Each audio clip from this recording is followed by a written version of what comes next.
আসসালামু আলাইকুম বন্ধুগণ, তাজ ভিলেজ ফুড আপনাদের সকলকে স্বাগত। আশা করি আপনারা সকলেই ভালো আছেন। আজ আমি একটা সবুজের ভিডিও নিয়ে হাজির হয়েছি। হ্যাঁ বন্ধুরা, দেখেই বুঝতে পারছেন যে সবুজ কতটা দুষ্টুমি হয়ে গেছে। দেখুন আপনাদের দাদার পকেটে টাকা আছে, সো টাকাটা এক একটা করে বার করে নিচ্ছে। ও জানে যে এটার কী মূল্য, এটা কি কাজে লাগে।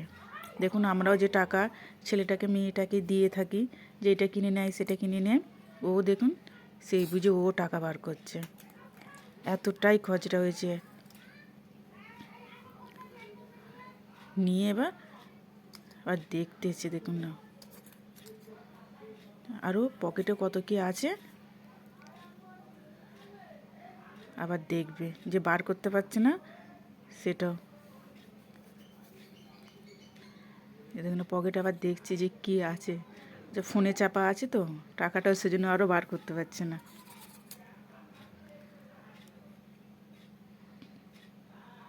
এবার দেখছি যে আমি পাশ থেকে বকছি যে কি হচ্ছে সবুজ, ও ঘুরে ঘুরে আরও দেখছে আমাকে, যে আমাকে বকছে কেন।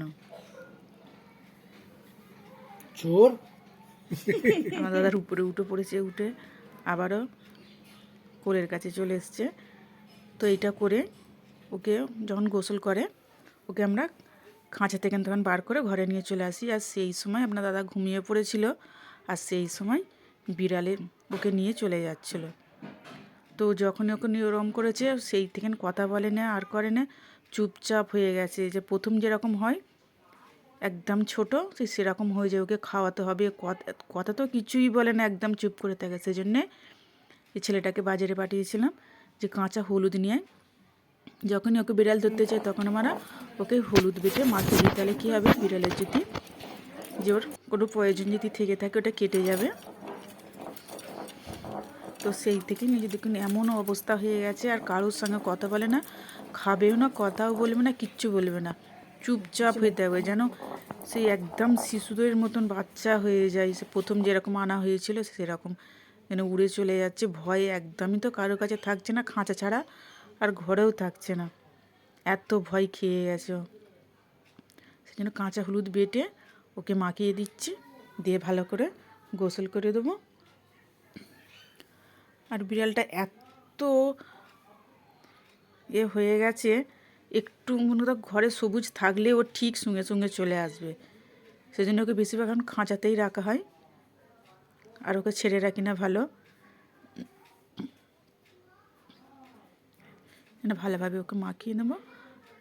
আর ওর সঙ্গে একটু কাঁচা হলুদের সঙ্গে একটু একটা গাঢ় হয়ে গেছে, একটু পানি মাখিয়ে নিচ্ছি, নিয়ে সারা গায়ে ভালো করে মাখিয়ে দেবো।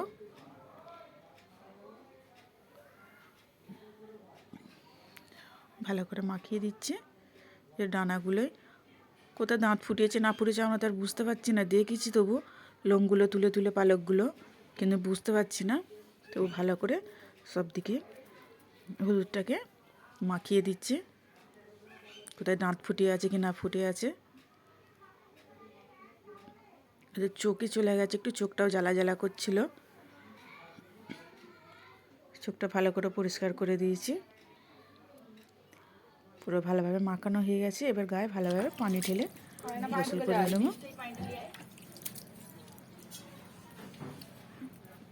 বন্ধুরা, ভিডিও যদি আমার ভালো লেগে থাকে লাইক কমেন্ট আর সাবস্ক্রাইব করে বেল আইকন প্রেস করে অল করতে ভুলবেন না। প্লিজ প্লিজ সাবস্ক্রাইবটি করে দেবেন।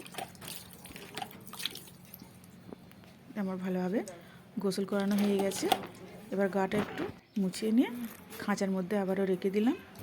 খাঁচাতেই ও গা ঝেড়ে গাটা আবারও শুকিয়ে নেবে।